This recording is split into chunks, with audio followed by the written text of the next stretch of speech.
Andrew McCart, iFLTV. I'm here with Trouble himself, Matty McHale. What's happening, brother? You good? I'm great. How are you? Very, very well, mate. I'm excited because since I've known you since you were what? 13-year-old, 12 maybe? Something like that. Something like that. Yeah. You've finally got this huge opportunity where you're fighting for the British super flyweight title against Brandon Daord. Now, you've been calling these guys out since you turned pro, Yes. but the opportunity is finally here. How are you feeling? It's here. I feel great. Everything's went really well. Camps went amazing. You couldn't ask for a better camp. So, yeah, I'm ready to seize the opportunity and take it with both hands. Yeah. You've not done the 12 rounds yet. I'm guessing with Brandon Daord, he's a very, very good fighter. He's Good, slick, southpaw. You're going to get rounds from him. Yeah. So are you prepared for these 12? Oh, 100%. But I'm always prepared for the 12. We train for like everybody's British title, world title fight, you know. So yeah, I'm obviously prepared for it. But what happens. It's just I never go hunting for the knockout. It just comes and you take it, as I say, with both hands and execute it. I mean, there's no way Brandon Daord's going to come up to Scotland in that lovely arena out there in front of 2,000 people, live on BBC.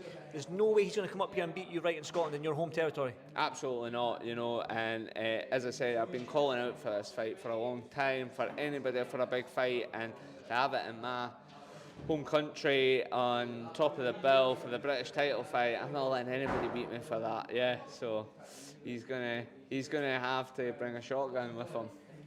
I hope he doesn't.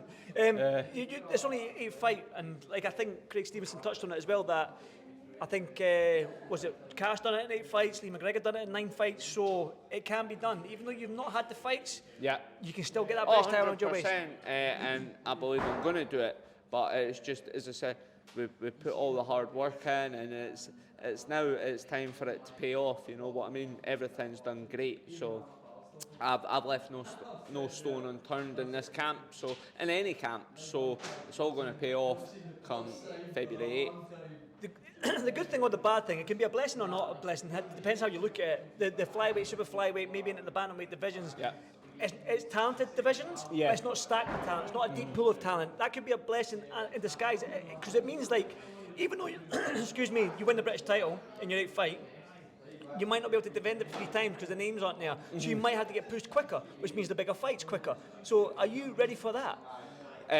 I'll always be ready, but it's one step at a time. There's no point in looking further ahead because Brandon's a good operator, a good fighter, so there's no point in looking, I might not be able to defend it 3 times. I just need to get one fight, get this out of the way, get that title around my waist, and then we think about the next couple of fights. At the minute, I've seen too many people go, then I want this guy, and then I want that guy, and then they can't even get past this hurdle. So we get this fight out of the way, and then we'll come talk to you after the fight. Very mature. Very mature answer. I've matured since I'm 13-year-old. I've never expected that from you anyway, Matty. That's a very mature answer. Well done. I've seen that you've been training hard alongside Josh Taylor from the Lock End gym. Yeah. You've been travelling sparring with them. Now, Josh has been there and done it. He's completed boxing, let's say. He's the only man, I think he's the only Brit right now with a 4-belt era to become undisputed. What advice, if any, has Josh gave you leading into this fight? Because it is a huge fight. It's massive. And you know what? We've actually shared the ring a couple of times with him. Southpaw? Nice southpaw, you know. So we've just been working on him teaching me things, you know, insights. I'm good with southpaws anyway, grew up with Tiff and all that, so, but it's just good with him helping me, talking me through things, you know. Bit of advice, it's nice coming from the undisputed champ. Couldn't be any better, but it's just having him round, everything's good, you know. It's a great camp, it's great.